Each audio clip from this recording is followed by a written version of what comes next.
This morning we have embarked on performance evaluation for all line ministries, departments and agencies for the period 2023-2024.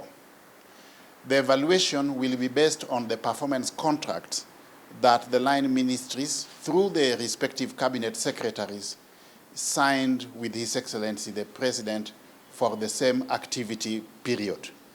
You are aware that the 2023-2024 performance contracts were the first set of contracts that were signed by His Excellency the President under the fifth administration. So we want to assess or evaluate the extent to which the commitments which were made in the performance contract have been delivered. We are undertaking this for all the line ministries, departments, and agencies. The basis of this performance evaluation is those contracts which were signed. So we will be guided by the parameters that were agreed on, the programs and the activities that the ministries were expected to undertake, and more so the expected output indicators and the targets.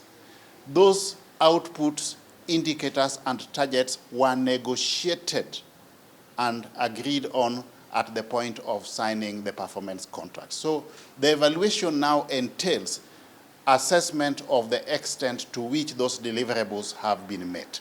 So we do not have a window at this point in time to introduce any new parameter or to modify the expected outputs and the output indicators and targets.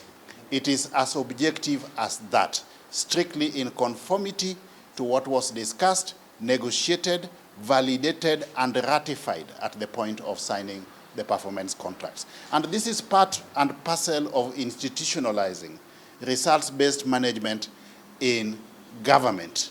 We want to ensure that each and everybody and all organizations and institutions in government are held accountable by way of results.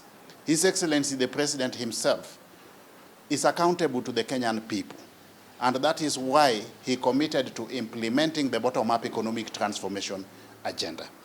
These performance contracts that are being signed year in, year out are not developed in a vacuum.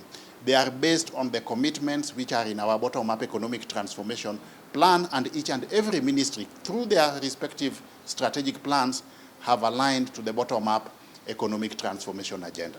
So the performance contracts and performance management by extension is a tool for implementing both the strategic plans of the line ministries and our overall bottom-up economic transformation agenda as espoused in the plan, which is the overall policy framework on the basis of which our development agenda is pegged. You see, overall, why we are institutionalizing performance management is to ensure that we get results. We move from a situation where everything is based on rituals and formalities to a culture of results in the public service. You are aware that everything that we do is financed by public resources. Those resources come from the Kenyan public, and the public need to hold us accountable by way of results based on the promises we made and the deliverables and the expectations of the public as an integral stakeholder segment. So it is a mechanism through which we will facilitate delivery of what was promised in line or in tandem with the expectations of the Kenyan people.